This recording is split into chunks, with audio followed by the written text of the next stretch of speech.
Hey everyone.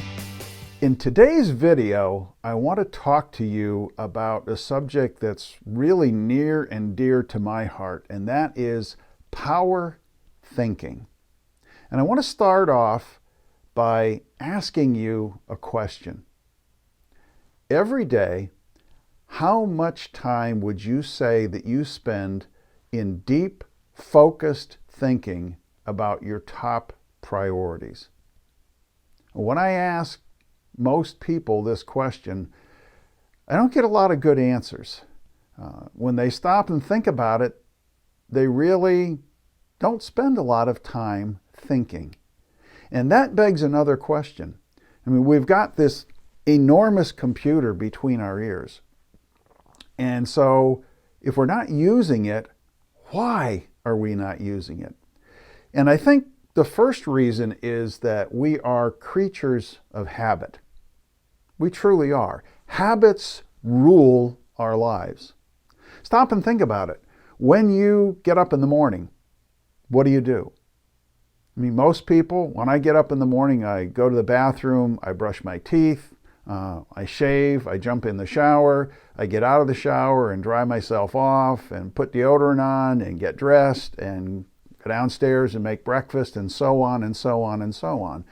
Most of us are like that, and we live our entire days like that.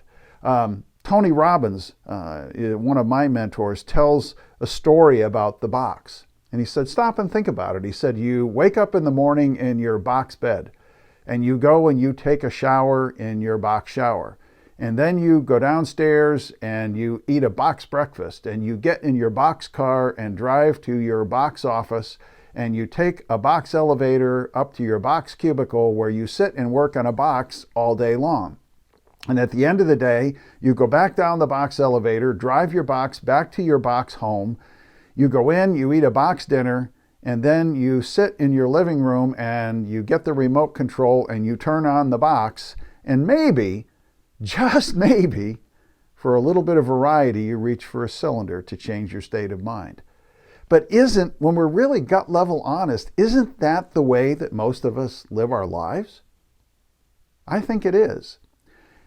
And what happens when we do that is we create mental laziness. Mental laziness. We don't like to think. Our mind doesn't like to be dragged up and forced to work on difficult issues and challenges that we're facing in our lives. Earl Nightingale tells a story about one time when he was in California. He said it was one of the most beautiful places in the world that he had ever been. And he said, I was in a restaurant having breakfast. And while I'm sitting there, a very nice young couple came in and sat down at a table, and they were obviously very, very young, probably in their late teens, early 20s. And he said, I happened to overhear the conversation. And he said, evidently they had moved to this part of California from another part of the country because they really loved the area and they wanted to live there.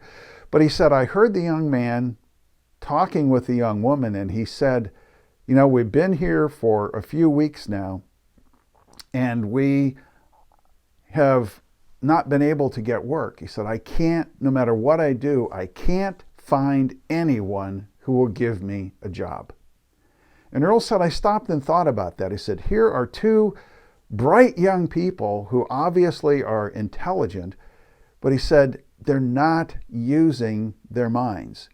And he said, I thought to myself, what if they went to the local Walmart and got a pad and a couple of pencils and sat down and began to brainstorm what value they could add to this community? What are some of the things that they could do in order to be able to earn money? Maybe she could do some babysitting work. Maybe they could become dog walkers. And then he came up with an idea that said, gee, maybe what this young guy could do would be to create like a mobile car wash where he would go and he would wash and detail your car right in your driveway. But he said the whole idea behind it is if they would just stop and think about it, There are many things that they could do to generate enough income to be able to live in this beautiful part of the world. And yet, here they were about to give up and go home because nobody would give him a job and they were out of money. We don't truly realize the power of the mind. And that's one of the challenges that we face. I just recently got an iPhone 12. And the iPhone 12 is a very, very powerful computer. It's capable of handling billions of transactions every second, billions of pieces of data. And yet, compared to my mind, the iPhone is nothing. So we really don't have an appreciation for the power that exists between our ears. And more than that, we don't know how to tap into it in order to get the things in life that we want. So what I want to talk to you today, when we're talking about power thinking, is I want to introduce you to a very simple process that you can use that I call the thinking process. And here's how it works. And I've been doing this, by the way, for the last 25 years on a very consistent basis. When I get up in the morning, I tend to get up early before anyone else in the house is up. And I come downstairs while the house is quiet. I put on a pot of coffee, and I have a journal that I use, but I will open to a clean page on my journal.